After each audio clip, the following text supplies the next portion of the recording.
Muita gente se queixando de dores nas costas, né? Aquele home office improvisado, principalmente lá em março, abril, no comecinho da quarentena, muita gente teve que montar um home office na sala, no quarto, na cozinha, e aí quem reclamou? Nossa coluna. Esse é um dos assuntos sobre os quais eu vou conversar a partir de agora com o neurocirurgião especialista em coluna, Dr. Marcelo Perocco. Boa noite, Dr. Marcelo. Boa noite, Camila, tudo bem? Tudo bem com o senhor? Tudo jóia, graças a Deus. Doutor, eu quero fazer perguntas mais específicas sobre posturas, cuidados com a coluna, mas antes eu quero entender se o estresse, porque esse tem sido um momento estressante basicamente para todo mundo, né? Em algum momento alguém sentiu algum sintoma de estresse ou de uma preocupação exacerbada. Essa preocupação exacerbada da quarentena pode ter implicações na coluna? Sim, Camila, é uma coisa, o estresse, né, é um fator que está bem enraizado hoje nas pessoas por conta de toda a situação que o mundo todo está vivendo, né, não só nós brasileiros, mas todo mundo está passando por essa incerteza, né, tanto econômica quanto pessoal, né, vou pegar essa doença, não vou pegar, se eu pegar, será que vai ser muito grave, se não vai? E isso acaba o estresse aumentando e muita gente estressada pelos fatores econômicos, fatores de saúde. Então, muitas preocupações acabam sobrecarregando a coluna, com certeza. Então, as coisas, o nosso corpo ele está todo interligado. Sim, de alguma forma, tá tudo interligado, e a gente vê que quando a gente está mais preocupado, a gente acaba ficando mais tenso, com a musculatura mais contraída. É verdade. Né? E isso acaba gerando um desconforto, uma má postura e sobrecarregando também a coluna da gente, dando mais dores de cabeça, mais dores articulares, né? E aí esse estresse todo acaba também mexendo com o estado emocional, depois com o estado imunológico da gente e sendo mais propenso a outras doenças fora da coluna também, né? Sim. Doutor Marcelo, com relação à coluna, quais têm sido as principais queixas desde que começou a quarentena? Então, desde quando começou a quarentena, a queixa principal de coluna no consultório do neurocirurgião ou do ortopedista sempre foram as lombalgias e as cervicalgias, né? E o que a gente percebeu é que nessa quarentena agora aumentou muito essas queixas de pacientes que não tinham dores nas costas, dores na coluna, tanto lombar quanto cervical, né? Passaram a se queixar por conta tanto do estresse como de má postura, de não poder fazer um exercício físico, vários fatores que acarretaram em um aumento dessas queixas.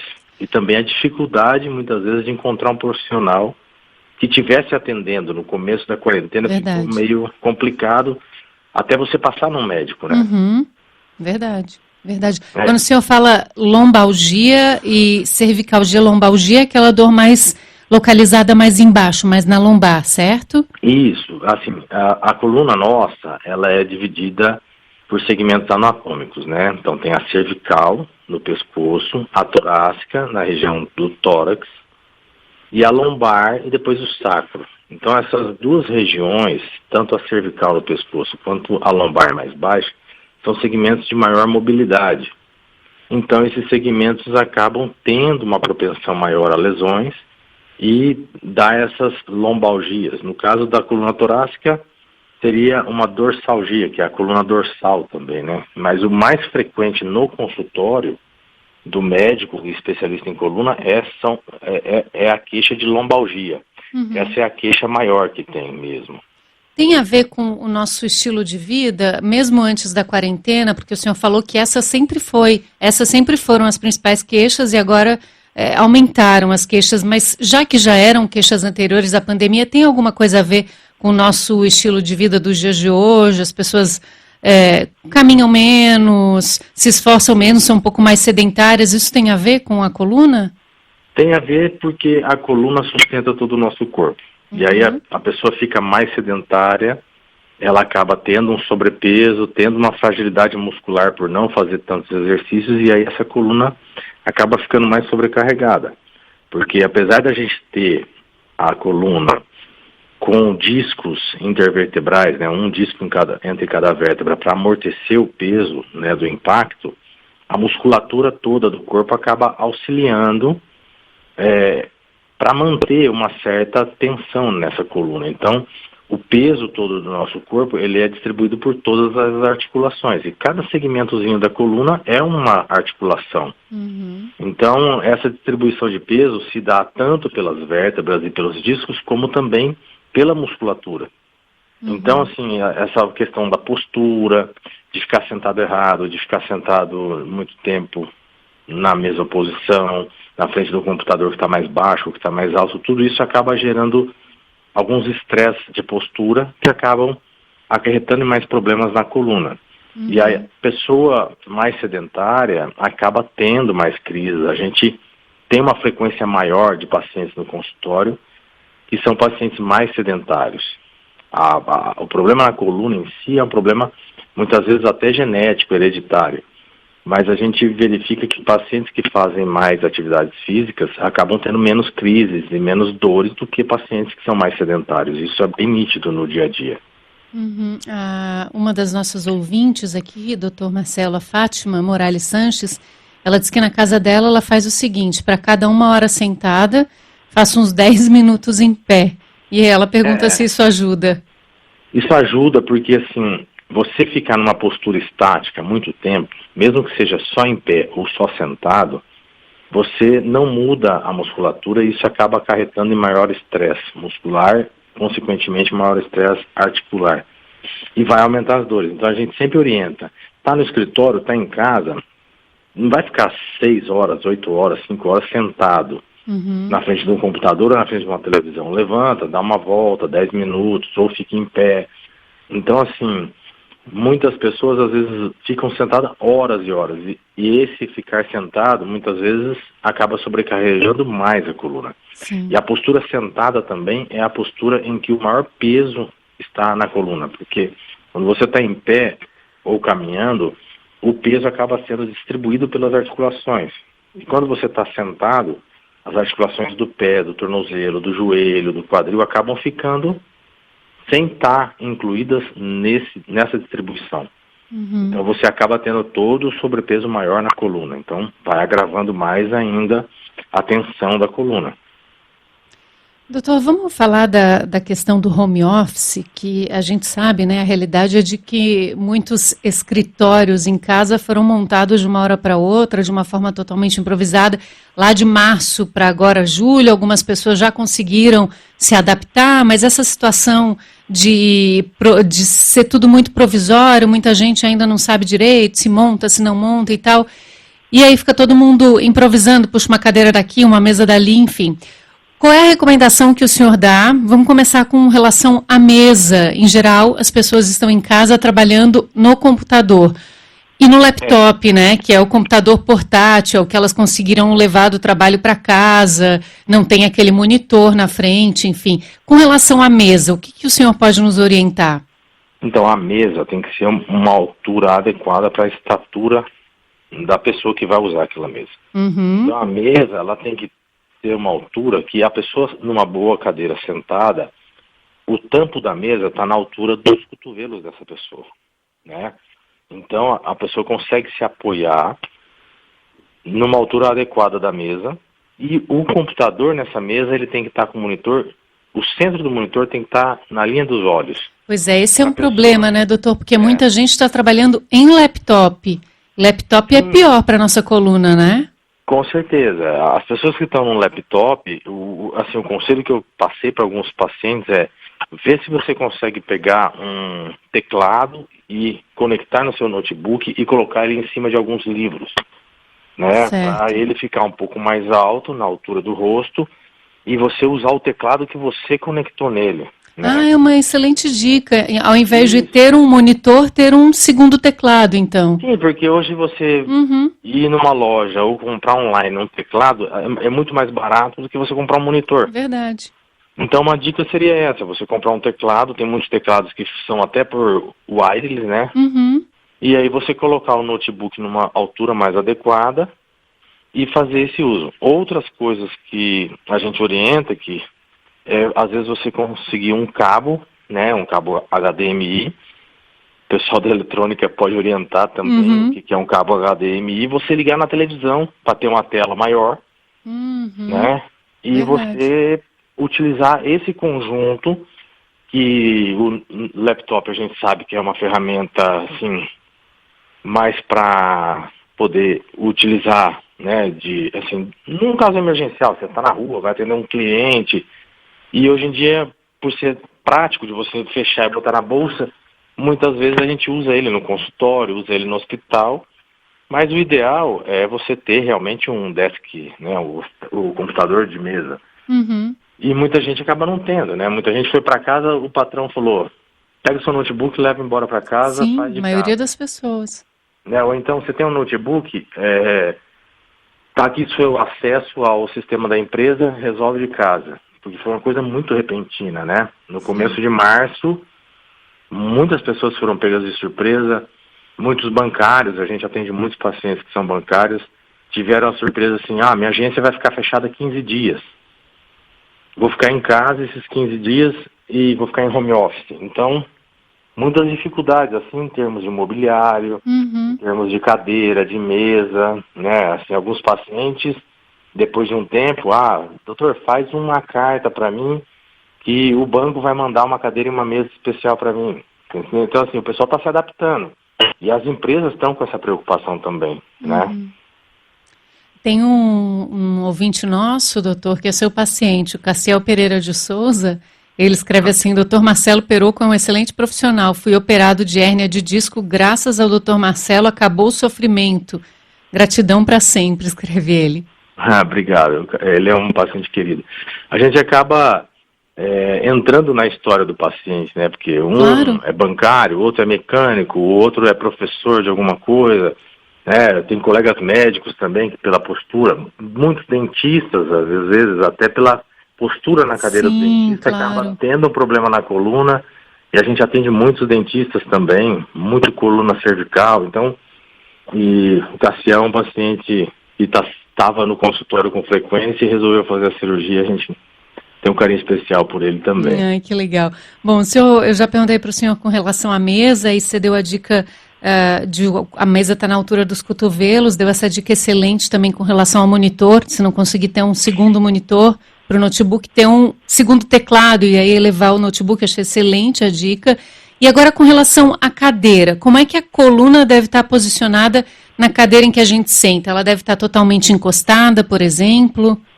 Então, a cadeira tem que ter aquela curvatura lombar para que você consiga se adaptar realmente à cadeira, né, e poder manter essa curvatura. Porque a curvatura que a gente tem, essa lordose que a gente chama, a curvatura que tem na coluna lombar e a curvatura da cervical, essas curvaturas, elas diminuem a carga entre cada disco. Então, se você fica com a coluna muito retificada, a sua coluna sofre mais do que ela ficar curvada. Então, a cadeira, ela tem aquele assento especial. Assim, normalmente a gente vê em cadeiras de escritório, né? Você tem um apoio lombar, e esse apoio lombar que vai fazer com que você fique com essa curvatura adequada e possa manter esse adequado alinhamento da coluna, né? Distribuindo melhor os pesos entre cada vértebra. Esse apoio lombar pode ser feito com uma almofada? Sim, e era uma dica que a gente ia dar. Às vezes a pessoa pegar uma almofada pequena, né? Em torno de uns 10, 12 centímetros de altura, né, assim, colocando ela nas costas, e a largura, mais ou menos da largura da cadeira, né, e aí você consegue ter esse apoio lombar. Tem algumas cadeiras que a gente vê às vezes para vender, que eu até na pandemia fui comprar para meus filhos, porque para poder estudar, para poder ficar na internet, jogar. Não é só home office, é homeschooling também, né? É tudo, né? Então, assim, tem aquelas cadeiras de game, por exemplo, elas têm um apoio lombar. É uma cadeira que vende em várias lojas, shopping, online, em vários locais você consegue encontrar essas cadeiras que têm esse apoio lombar.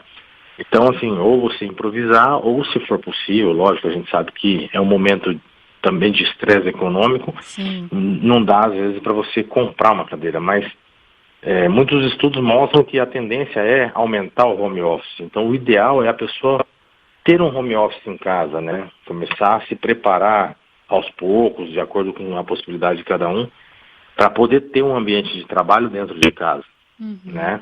Porque esse pode ser um futuro profissional, né? Mesmo que...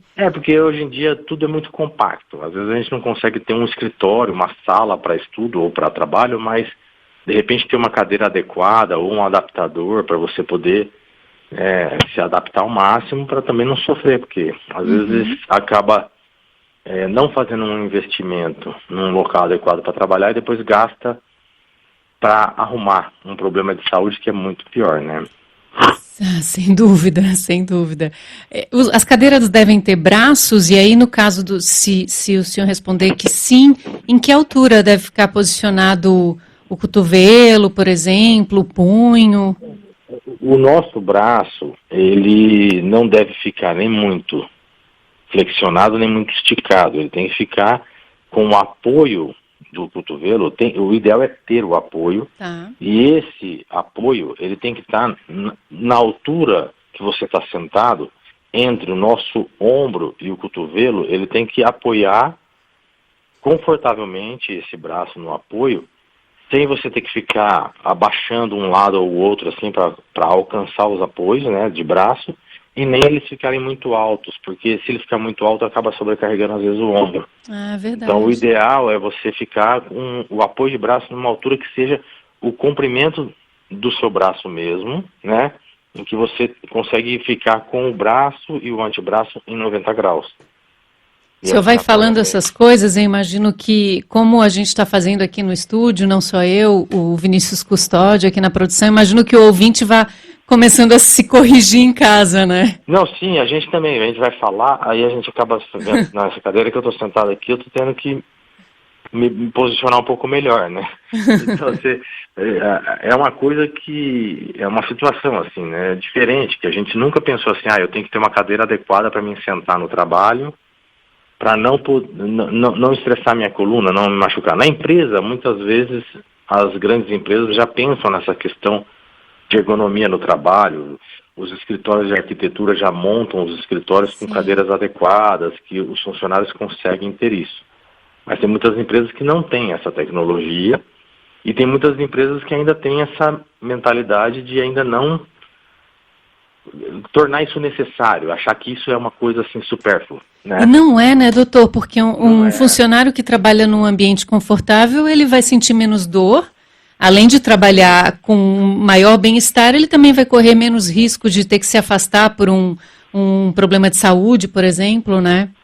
Sim, falando em afastar, os problemas de coluna são um dos maiores motivos de ausência no trabalho. Né? Então, se a pessoa tem dentro do trabalho toda a ergonomia para aquela função, né? Não só sentado, mas, por exemplo, tem montadoras de carro que a gente vê que as ferramentas ficam na altura do funcionário, e aí elas não ficam no chão ou numa prateleira, elas são recolhidas para o teto quando ele solta a ferramenta. Então, assim, são coisas que você acaba colocando na linha de montagem, colocando no dia a dia do funcionário, que gera um estresse menor, e esse investimento no final acaba sendo uma coisa boa para a empresa, acaba sendo um motivo a menos de ausência no trabalho. E aumenta a produtividade também, né?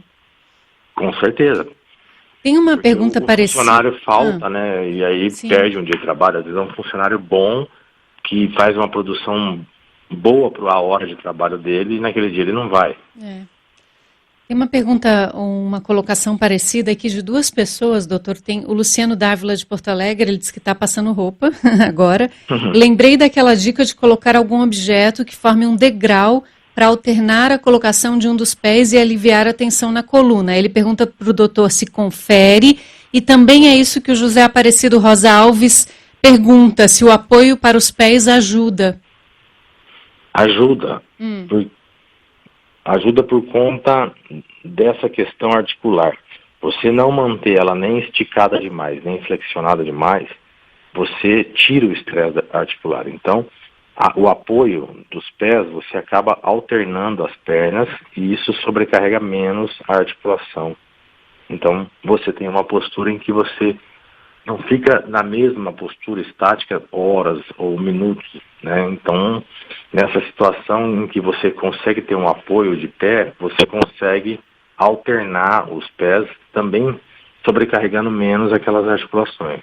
O Leandro Santos até comentou aqui que para ele o recurso ergonômico que mais surpreendeu a ele foi, pelos efeitos benéficos, foi esse apoio de pés. A questão do apoio de pé, se você fica com o pé apoiado no chão, você acaba muitas vezes a cadeira sendo mais alta ou mais baixa e você não tendo essa postura adequada da articulação ficar em 90 graus. Uhum. Com o apoio de pé, acaba tirando esse estresse articular porque você recua um pouco as pernas, isso sobrecarrega menos a articulação do quadril, menos a articulação da parte lombar baixa. Isso vai dar menos estresse muscular e, consequentemente, menos dor, né? Acaba tendo menos dor por conta de você relaxar um pouco mais a musculatura. Quando você tem um apoio, essa musculatura não fica tão tensa por horas, minutos, né? Uhum. Eu estou conversando com um neurocirurgião especialista em coluna, Dr. Marcelo Perocco. A gente está falando de aspectos gerais da coluna e fomos motivados especialmente por esse momento de pandemia para tocar nesse assunto, que é quando muita gente está trabalhando em casa em condições ergonomicamente não muito adequadas, e aí, como o Dr. Marcelo nos falou, já nos contou, aumentam as queixas com relação a dores na coluna. Doutor Marcelo, com relação a exercícios em casa, porque essa também é uma realidade, né? As pessoas, aqui na cidade de São Paulo, as academias voltaram a funcionar hoje. Então, estiveram 4 meses fechadas. Também, né? E aí as pessoas passaram a fazer exercícios em casa. Eu lembro no começo, era o que mais a gente via nas redes sociais, né? Pessoas postando práticas de exercício em casa. No que a gente deve prestar atenção quando a gente praticar um exercício em casa sem a orientação direta de um profissional? Hoje na internet, graças a Deus, a gente tem muitos exercícios, muitos profissionais passaram a mostrar vídeos, a deixar posts, né, com exercícios físicos para ajudar toda a população. Isso foi uma coisa bem legal, que todo mundo acabou se mobilizando para deixar o seu post, deixar o seu vídeo ensinando os exercícios. A questão maior que a gente vê necessidade é de manter o tronco, manter os músculos abdominais bem ativos, né, fazendo prancha, fazendo abdominal, exercícios para o core, né? O core seria os músculos do tronco e do abdômen, assoalho pélvico, todos esses músculos têm que estar ativos. Em casa não é muito fácil você fazer os exercícios, né? Na academia já é difícil, tem gente que não gosta de fazer exercício, mas tem alguns exercícios que são fundamentais. Tem exercícios de alongamento, não adianta só fortalecer a musculatura. A questão do alongamento é muito importante também, porque você protege as articulações fazendo esse alongamento. Não deu para ir para a piscina nesse tempo todo, e a gente sabe que na água são os melhores exercícios, muitas vezes, mas o que a gente sempre recomenda são exercícios para o tronco, né? Abdômen. Então, o cuidado que a gente tem que ter é estar sempre, numa linguagem bem popular, estar sempre com a barriga bem encolhida para proteger a coluna. Sim, o abdômen estando forte, você tira a carga da coluna, porque o nosso organismo ele se apoia na coluna, mas a gente tem o corpo à frente da coluna. Então, se você tem a musculatura toda fraca, a coluna sofre mais porque os discos intervertebrais, os ossos, acabam recebendo maior carga. Quando o paciente tem uma estabilidade da coluna vertebral fortificada, fortalecida por uma musculatura boa, uma musculatura bem ativa, isso acaba distribuindo melhor esse peso nos ossos e nos discos, que são os maiores geradores de dor na coluna, entendeu? Entendi. Maravilha. Eu estou conversando com um neurocirurgião especialista em coluna, Dr. Marcelo Perocco. Dr. Marcelo, já temos aqui um paciente para o senhor, que é o Fernando Cavalieri, seu colega de turma, Fernandinho. Ele diz que está com hérnia cervical e vai precisar dos seus trabalhos. A joia, muito bom. Tem vários colegas médicos, a gente recomenda, médico é assim, a gente recomenda, mas muitas vezes a classe acaba não seguindo, né? Casa de ferreiro, espeto de pau, né, doutor? Sim, a gente procura orientar, a gente procura fazer exercício, mas às vezes a rotina, o dia a dia, acaba deixando para depois, mas é uma coisa que eu sempre falo para os colegas, o exercício físico tem que ser a primeira atividade do dia, porque se for chegar em casa cansado e fazer, muitas vezes não faz. Não faz, verdade. E se pensar muito também não faz, então é melhor vai. Não, será que vou, será que não vou? Vai, sem pensar, né? Tem que, assim, pelo menos de 3 a 4 vezes por semana, fazendo uma atividade física de 35 minutos a 60 minutos, já é o suficiente para você ativar a musculatura.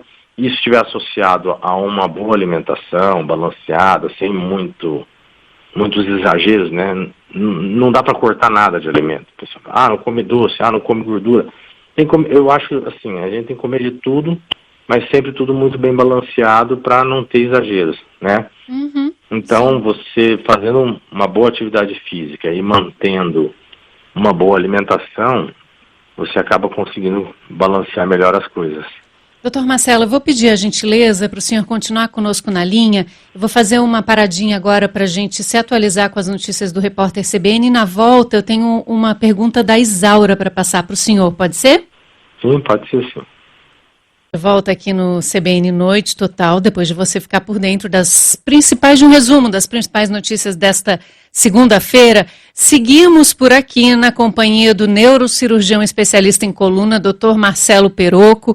Ele está respondendo perguntas com relação à nossa coluna e à pandemia, como é que a nossa coluna tem sido afetada pela pandemia. E aí, com relação a isso, a Isaura fala que na quarentena aumentou muito o número de horas seguidas usando o smartphone. E aí ela pergunta para o Dr. Marcelo que consequências isso pode nos trazer. Isaura, o smartphone é uma ferramenta que ajuda muito, mas ao mesmo tempo aumentou muito as lesões na coluna cervical, lesões por esforços repetitivos, né? Lesões por ficarmos na mesma posição, fazendo movimentos de teclar. Alguns colegas especialistas em mão têm falado que muitos pacientes começaram a ter muitas dores articulares na mão, porque o smartphone é um teclado pequeno e acaba você movimentando o dedo de forma não bem adequada, como num teclado grande, e tem muitos pacientes reclamado de dores nas mãos. Por outro lado, falando em coluna, o smartphone a postura que o smartphone acaba fazendo com que a gente fique é olhando para baixo. Antigamente, muitos trabalhos mostravam que o hábito de ler na cama, de ler deitado, acarretava em mais dores na coluna cervical. Saímos do sofá, saímos da cama para a leitura e fomos para o smartphone. E aí, essa postura de ficar olhando para o smartphone com o pescoço fletido tem sobrecarregado muito a coluna cervical e tem aumentado a incidência de hérnias de disco na coluna cervical pelo uso do smartphone. Certo. Doutor, dor é uma situação que a gente deve aceitar? A minha pergunta é no sentido, devemos aceitar conviver com dor ou o estado normal de uma pessoa é não ter nenhuma dor? Não, o estado normal é não ter dor. Tá. A dor é um sinal do nosso organismo de que alguma coisa não vai bem, né? Tanto que a gente sempre fala, no sistema nervoso você pega fibras nervosas, as fibras sensitivas estão mais na extremidade e as motoras estão mais na região central de um nervo, até para avisar, olha, tá doendo porque tem uma coisa me apertando aqui. Então a dor é um sinal de que aquilo não está funcionando muito bem. Aceitar viver com dor não é o correto. O correto é identificar a causa de dor, tratar essa dor com algum auxílio de postura, fisioterapia. Muitos pacientes se beneficiam com o tratamento clínico da dor. 90%, 95% dos pacientes que começam com uma dor na coluna, uma dor articular, tratando direitinho, de forma adequada, vão escapar de uma cirurgia. Então, aparecer uma dor, não tem que ficar protelando. Muitas vezes essa dor é apenas um sinal de que aquela postura não está correta. E aí, uma readequação postural, um tratamento dessa postura, vai fazer com que a dor desapareça por ter melhorado um alongamento, melhorado a função muscular, melhorado a função articular. Então, não aceitar viver com dor. Muito bem. Automedicação.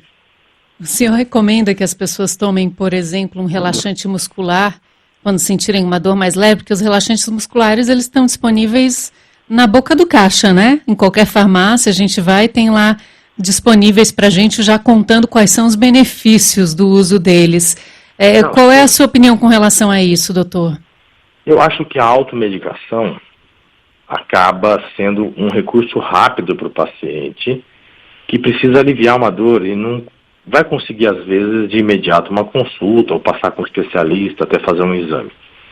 Mas, muitas vezes, a automedicação pode causar problemas, tanto do ponto de vista sistêmico, de tomar um analgésico, tomar um anti-inflamatório e prejudicar, por exemplo, a função renal, né? Pode dar problema no rim, como também mascarar, né? Como a dor é um sinal de um problema, muitas vezes o paciente começa a tomar medicação, melhora.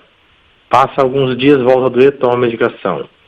E isso, quando o paciente vai ver, já passou meses, semanas, e uma lesão que às vezes, como a gente falou, era só articular, um começo de uma lesão articular, um começo de uma lesão de um disco, de um músculo, às vezes quando chega no médico, essa lesão já está muito mais grave. Então a gente também vê que tem uma conscientização maior da população. Muitos pacientes chegam no consultório e falam, me dói a coluna e tal. E quando você faz o exame, não tem nenhuma lesão e você fala, você está com dor agora? Não, não estou. Eu tomei remédio e melhorei. Então, muitos pacientes já buscam a automedicação para aliviar os sintomas, mas vão também ao médico para ver se está tudo bem. O problema da automedicação é o paciente se automedicar, né, e às vezes mascarar um problema mais grave.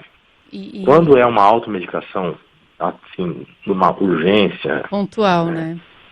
Pontual, né? Vai na farmácia, compra um analgésico, um anti-inflamatório, mas chega na segunda ou na terça, liga no consultório e marca uma consulta. Mas não é habitual, a maioria das pessoas tem uma dor, até a gente que é médico, né? Tem uma dor, se automedica, não tá doendo mais. E aí depois volta a doer, mas o que está acontecendo? Aí vai fazer um exame e está com uma hernia de disco imensa, entendeu? Entendi. É uma situação complicada. A questão da automedicação tem que ser uma coisa que a gente tem que educar a população. Está com dor, não consegue ir num médico hoje, não vai ficar sofrendo de dor. Né? A dor é uma sensação desagradável. Então, toma a medicação, mas marca uma consulta. A telemedicina também, agora, está bem disponível no Brasil. A pandemia chegou, a telemedicina não tinha uma regulamentação muito clara e o Conselho Federal de Medicina acabou acelerando esse processo de soltar as normativas, soltar alguns protocolos para se fazer esse atendimento. Hoje, os certificados digitais estão podendo fazer prescrição, receita através da internet. Então, são facilidades que vão facilitar o dia a dia. Então, claro, pode ser que no pós-pandemia seja mais rápido você passar numa consulta, às vezes por telemedicina, do que se deslocar até o consultório de um médico também. Sim, né? Verdade. Sim, com certeza. E menos arriscado, às vezes, com relação à transmissão do vírus também, né? Sim, aumentou bastante essa procura. Muitos pacientes no começo cancelaram atendimentos, cancelaram cirurgias, porque estavam com medo de sair de casa. Imagino. E aí o Conselho Federal de Medicina acabou soltando esses protocolos, né, liberando para a classe médica esses protocolos para iniciar rapidamente essa implementação da telemedicina, que já vinha em algumas especialidades, como radiologia. Alguns radiologistas já viam os exames à distância. Nós médicos mesmos já tínhamos acesso de diversos laboratórios no Brasil que você poderia ver o exame do seu paciente de casa, mas passou a poder ter uma consulta não presencial com o paciente, que é às vezes, o fundamental, né? Às vezes o paciente está longe de um especialista, precisa passar com o especialista logo. E muitas vezes, na prática médica, a gente vê que às vezes o especialista fica longe do paciente. Às vezes não está longe fisicamente, mas até ele conseguir passar num clínico, ser avaliado, depois passar com o especialista, muitas vezes acabava tendo essa dificuldade. E acaba não também, procurando o médico, né? Porque é difícil de achar. Também, valorizar também o trabalho do médico clínico, do médico que está fazendo aquele atendimento geral, porque ele pode nortear para qual médico o paciente deve passar. Né?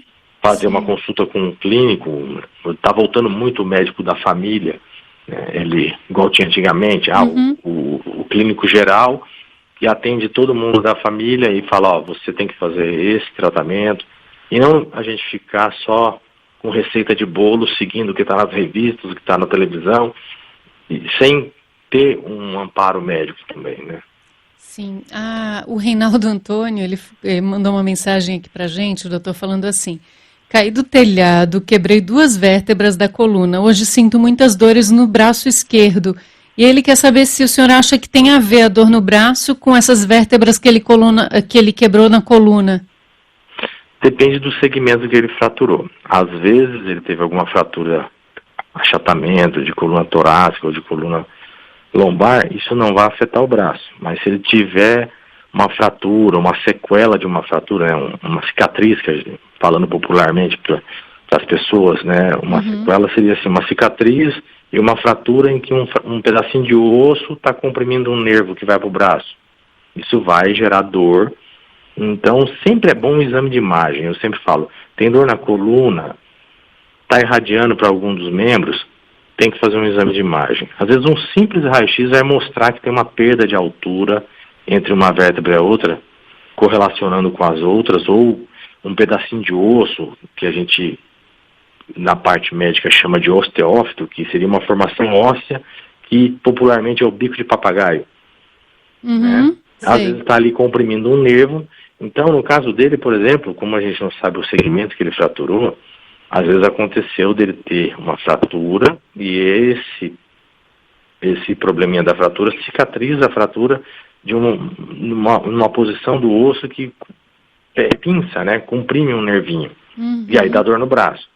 Agora, se não foi no segmento da coluna cervical, pode ser que seja uma coincidência.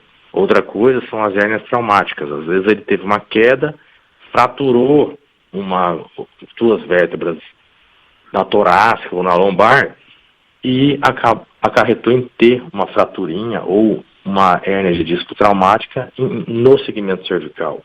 Isso é muito frequente. Todo paciente que tem um trauma na coluna, ele tem que investigar toda a coluna, porque muitos pacientes não têm apenas uma fratura. Às vezes ele pode ter uma outra fratura ou um outro estresse de um disco, por exemplo, ou de algum ligamento, em outro segmento vertebral. Então tem que ser investigado. E aquilo que a gente falou no comecinho, quando se falou em dor. A dor é um sinal de que alguma coisa não está bem. Né? Então tem que investigar. Muitas vezes a dor no braço não tem nada a ver com a coluna. Às vezes algum problema articular do ombro, que às vezes quando ele caiu não deu nem conta, mas às vezes teve um estresse no ombro por tentar se apoiar, tentar se defender da queda, né? E aí ficou aquele trauma, Reinaldo. A dica é, procure um médico. E a Fátima... A dica é passar com um especialista e investigar por que está doendo o braço, né? A Fátima, ela disse que ficou com dúvida em relação à torácica. Quase não se ouve, diz ela aqui, quase não se ouve falar nela. Os sintomas de dor são parecidos, acho que ela quis dizer dor na torácica. Tem sintomas parecidos com a dor na lombar? A torácica é a dorsalgia que a gente fala. A dor da lombar, quando é uma dor lombar pura ou uma dor torácica pura, na coluna torácica só, normalmente na torácica a dor é em faixa. Pegando um arco costal, quando você tem uma hérnia de disco, você comprime um nervinho, os nervos que saem na coluna torácica não vão para a perna, como na lombar, nem para o braço, como na cervical. Então uma dor na torácica acaba sendo uma dor irradiada no nervinho que sai daquela região, que é o nervo intercostal. Então, às vezes, uma hérnia ali pode dar uma dor no tórax, que seria a dorsalgia, a dor localizada na coluna dorsal. Quando tem uma irradiação, pode ser porque está acometendo um nervinho que corre por baixo da costela, né? Então tem um nervinho que sai da nossa coluna, que sai da medula, e ele inerva a parte inferior da costela. Então você acaba tendo dor nessa região. Por isso que tem que investigar. E fala-se muito menos porque a frequência é bem menor. Entendi. A gente recebe, por exemplo, uma dor torácica a cada 20, 30 pacientes com dor lombar ou dor cervical no consultório. Entendi. E aí o Hélio Borges, ele diz que vive com incômodo na coluna que aumenta quando ele fica na cama até mais tarde. Ele diz que faz caminhada regularmente, não dói, mas quando ele se curva para frente, dói. Ele tem que se agachar sem se curvar. A questão dele é mais quando ele fica mais tempo na cama, ele acorda com mais dor nas costas. É comum isso? É comum e tem que ser investigado. Por quê? O disco da gente é como uma almofada. Quando você está em pé, ele vai perdendo altura. E quando a gente deita, descansa, esse disco se reidrata. E aí essa almofadinha se enche, entendeu? Quando está em pé, ele murcha. Quando está deitado, ele acaba se enchendo de líquido, que ele é um núcleo, né, gelatinoso, o disco, que ele é hidratado. E essa hidratação se faz ao longo do dia. Perde líquido, ganha líquido. Então, quando a gente fica muito tempo deitado, esses discos se reidratam. E aí podemos ter dor por pequenas rupturas no anel desse disco. Tem muitos pacientes que têm essa dor que a gente chama dor discogênica, que é causada pelo disco. E aí você tem, às vezes, uma pequena ruptura do anel fibroso do disco, e essa pequena ruptura, quando esse disco se reidrata, os pacientes queixam que acordam com dor. Eu tinha um paciente que nadava bastante, e ele falava: doutor, eu nado, não sinto dor nenhuma. Eu deito para dormir, muitas vezes acordo 4 ou 5 horas da manhã com uma lombalgia intensa. E quando fez o exame de ressonância, viu que ele tinha umas fissuras, uns rachamentos, assim, umas lesões, estava rachado, estava rompido o anel do disco dele. Então, quando o disco se reidratava, ele sentia dor. Olha só. E aí tem tratamentos que podem ser feitos para essas pequenas protusões. Você tem tratamentos não invasivos, não cirúrgicos, que seria analgésicos, anti-inflamatórios, fortalecer a musculatura para tirar essa carga do disco. E tem também hoje em dia alguns produtos que estão começando a ser comercializados no Brasil, que você coloca tipo um emplastro na região, que ele, por trocas químicas, ele acaba tirando esse processo inflamatório, do local, e esse disco, ele não se dilata tanto, ele acaba não ficando tão protuso, não doendo tanto. Tem já esses produtos no Brasil. Ah, interessante. Para a gente ir se encaminhando para o final dessa conversa, doutor, eu estou falando com o doutor Marcelo Perocco, que é um neurocirurgião especialista em coluna. Que recomendação o senhor dá para aliviar a tensão de um dia de trabalho na frente do computador? Que tipo de... eu faço um alongamento, ou tem pessoas que gostam de fazer compressas quentes, um banho quente? Que tipo de orientação o senhor dá para os seus pacientes para aquela coisa pontual de um dia que foi, de repente, um pouquinho mais tenso e pesou na coluna? Tomar um vinho, né? Tomar uma relaxada. Adoro médicos que recomendam um vinho. Uma bolsa de água quente, muitas vezes, tira a tensão muscular. Um banho quente é bom. Fazer alongamentos também é bom, porque a musculatura fica muito tensa quando a pessoa está estressada com o trabalho, fica muito tempo sentada. Então, fazer uma bolsa de água quente no local ou tomar um banho quente, isso relaxa a musculatura.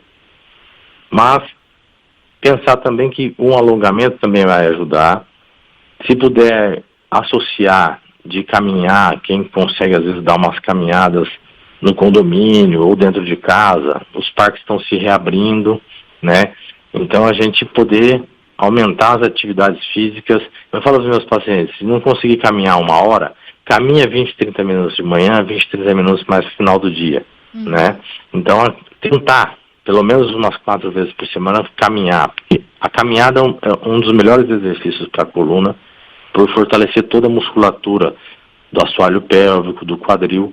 Mas a bolsa de água quente, para aquele momento do fim do dia que está em casa, é melhor do que tomar um remédio, um analgésico. Doutora, a bolsa de água quente, ela tem tempo para ficar ali? Eu digo porque a compressa fria, geralmente os médicos recomendam ficar no mínimo 20 minutos. A bolsa de água quente tem esses 20 minutos também? Normalmente é uns 15, 20 minutos, que é o tempo de relaxamento da musculatura. A água fria, ela causa uma vasoconstrição. Uhum. Então, por exemplo, quando está inflamado, está inchado, você fazer uma vasoconstrição, isso vai ajudando a desinchar. No caso da compressa de água fria, machucou o tornozelo, machucou o joelho, a água fria ela vai causar uma vasoconstrição, isso ajuda a tirar o inchaço, o edema local. No caso dessas contraturas musculares, a bolsa de água quente vai fazer com que você tenha um relaxamento muscular maior. E não químico, sim, você tem que tomar uma medicação para relaxar a musculatura. Uhum. Porque os relaxantes musculares eles acabam bloqueando a chegada do nervinho naquele músculo. E isso, a longo prazo, não é bom. Tudo que é químico não é bom. Então, se é um dia só ou outro que está tenso a musculatura, uma bolsa de água quente vai resolver. Maravilha. Uns 15 a 20 minutos e depois um alongamento, porque muitas vezes a dor impede que você faça um alongamento ou que faça um exercício. Eu sempre falo, a gente tem que quebrar esse ciclo de dor. Uhum. Quebra o ciclo de dor, fica sem dor, muitas vezes consegue ativar bem a musculatura e ficar sem dor, né? Sim, sim. Então vamos começar pela bolsa de água quente. Dr. Marcelo Perocco, eu agradeço muitíssimo. Foram excelentes as suas orientações para mim, para os nossos ouvintes aqui, que já mandaram mensagens elogiando também. Neurocirurgião, especialista em coluna. Muito obrigada, doutor Marcelo, e uma boa semana para o senhor. Muito obrigado, Camila. Boa noite a todos os ouvintes. Nós estamos à disposição, tá bom? Muito bem, doutor Marcelo Perocco, médico, neurocirurgião, especialista em coluna.